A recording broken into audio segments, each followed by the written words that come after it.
Anansi and the Moss-Covered Rock, retold by Eric A. Kimmel, illustrated by Janet Stevens.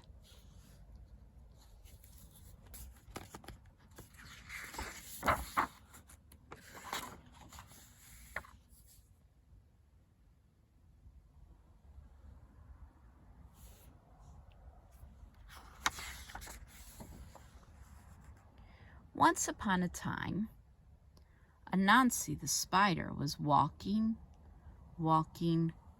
through the forest when something caught his eye. It was a strange moss-covered rock. "How interesting," Anansi said. "Isn't this a strange moss-covered rock?" Kaboom! Everything went black. Down fell Anansi, senseless. An hour later, Anansi woke up. His head was spinning, and he wondered what had happened. "I was walking along the path when something caught my eye. I stopped and said, 'Isn't this a strange moss-covered rock?' Kaboom! Down fell Anansi again, but this time, when he woke up an hour later, he knew what was happening. "Aha," said Anansi. "This is a magic rock.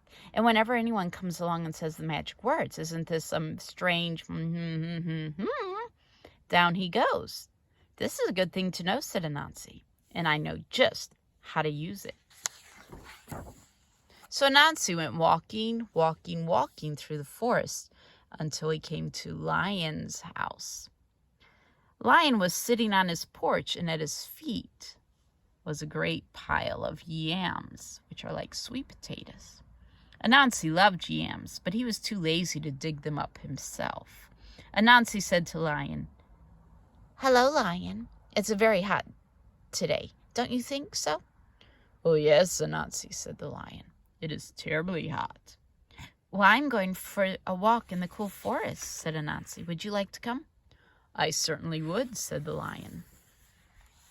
So Lion and Anansi went walking through the forest, and after a while, Anansi led Lion to a certain place. "Lion, do you see what I see?" "Oh, yes, Anansi," said the lion. "Isn't this a strange moss-covered rock?" Kaboom! Down fell Lion. Anansi ran back to Lion's house and made off with all of Lion's yams.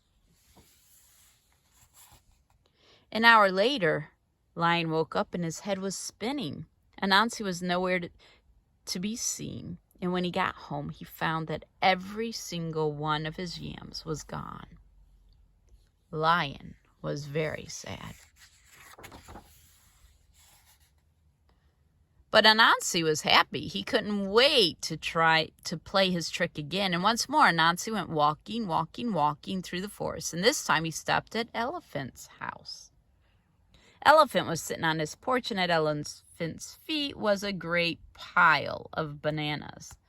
Anansi loved bananas, but he was too lazy to pick them. So he said to Elephant, "Hello, Elephant. Isn't it a hot day today?" "It is," Elephant agreed. "Oh, I'm going for a walk in the cool forest," Anansi said. "Would you like to come?" "Oh, that sounds nice," said Elephant. "Thank you for inviting me, Anansi."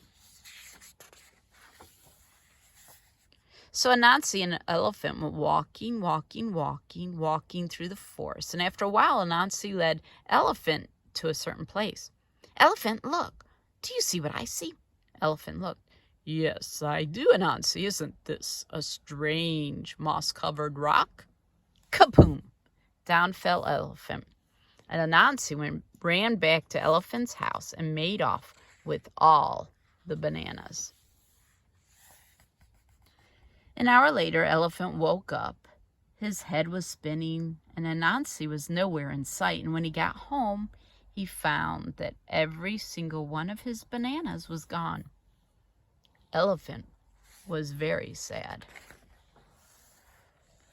But Anansi was happy. He couldn't wait to play his trick again, and he played it on rhinoceros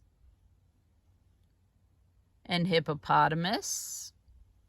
He played it on giraffe and zebra. He played it on every single animal in the forest.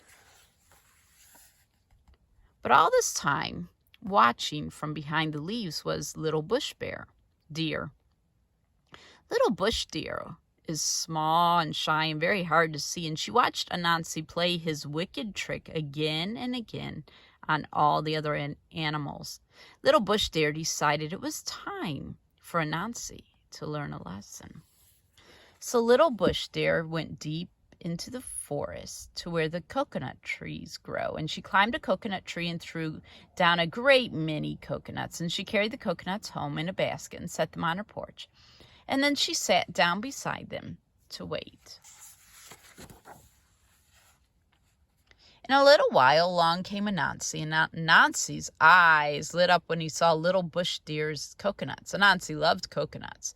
He loved to eat the tender white coconut meat and drink the sweet coconut milk inside, but he was much too lazy to gather them himself. Instead, he said, "Hello, little bush deer. It's so hot today." And little bush deer smiled. "It is very hot, Anansi." "Well, I'm going for a walk in the cool forest. Would you like to come with me?" "Yes, I would," said little bush deer. So Anansi and the little bush deer went walking in the cool forest. And after a while, Anansi led little bush deer to a certain place. "Look, little bush deer, look over there. Do you see what I see?" Little bush deer knew all about Anansi's trick, and she looked.